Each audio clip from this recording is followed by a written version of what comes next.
guys, Mr. Lambert here. Just going to be discussing balance and stability with you today, and in particular the concept of base of support. So balance and stability, when you're being balanced and stable, it'll enable you to perform your skill with correct technique. This helps to improve your performance. The key terms of this are base of support, center of gravity, and line of gravity. And today in particular, in this video, we're going to be discussing your base of support. And this can be defined as the area beneath an object or person that includes every point of contact that the object or person makes with the supporting surface.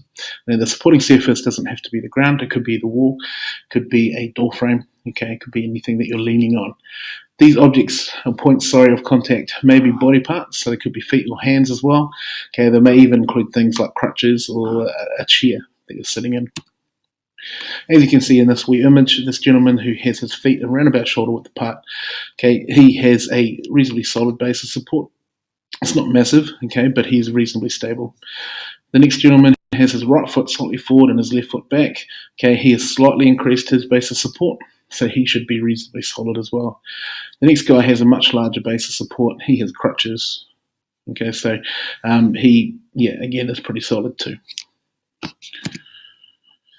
So if we were to draw our base of support on these people, so if I just move that out of the way, if I grab my pointer, okay, so our American football player here, okay, you can see that his one foot is quite a big foot, and he is on only one foot, therefore his base of support can only be as big as the size of his foot.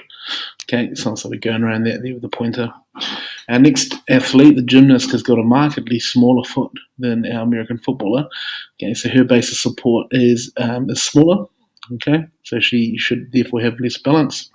Whereas our basketballer here has both feet on the ground, slightly wider than shoulder width apart, left foot slightly back, and you can quite clearly see that if I was to draw a box around the outside of him, of his feet, okay, he has got a very solid base of support.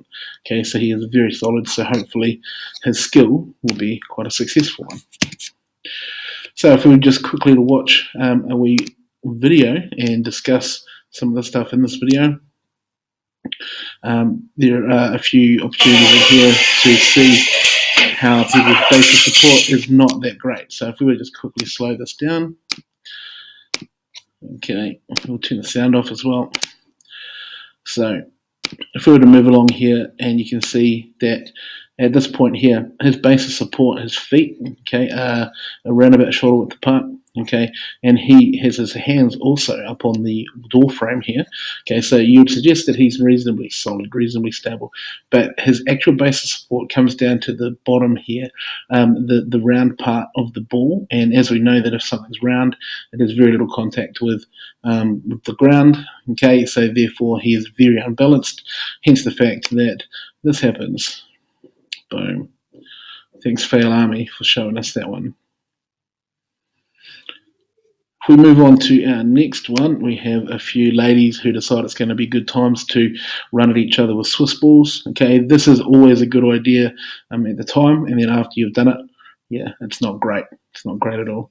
So if we just quickly jump forward to when they're about to make contact, okay, booyah. Okay, we'll go forward. There we go. So from here, you can see that this lady here is literally off the ground. So she has no base of support at all, other than the contact that she's making with her friends. The lady at the back here has got 1 foot on the ground. Okay, and our lady on the right-hand side there has 2 feet on the ground. So she has a bigger base of support. Okay, so if we were to just chuck that back into normal speed, and we'll come back so that we can see their run-up as well. Okay, what happens? Boom. Okay, not surprisingly, the lady who had no feet on the ground or no base of support, okay, she gets wasted the most. The lady who had 1 foot, she also falls over, and the lady who had 2 feet on the ground, she's still standing. Moving on to our next volunteers, about to make contact here. We'll slow it right down again. Okay, and we will, boom, boom. You'll see here that, again, at that point of contact, this person is up in the air. This person has still 2 feet on the ground, much bigger base of support. What happens? She goes flying and kisses the basketball court. Yeah, might get a bit of a bill there for her teeth. And our last one, again, you can see here, this gentleman, again, 2 feet on the ground versus 1 foot. Who's going to win? See you later. Boomtown. And the friends laugh and they get a great little chuckle out of it. Awesome. So, yeah, that's a real quick explanation of basic support. Hopefully you understand how it affects your balance and stability and therefore the success of your skill. Thanks, guys.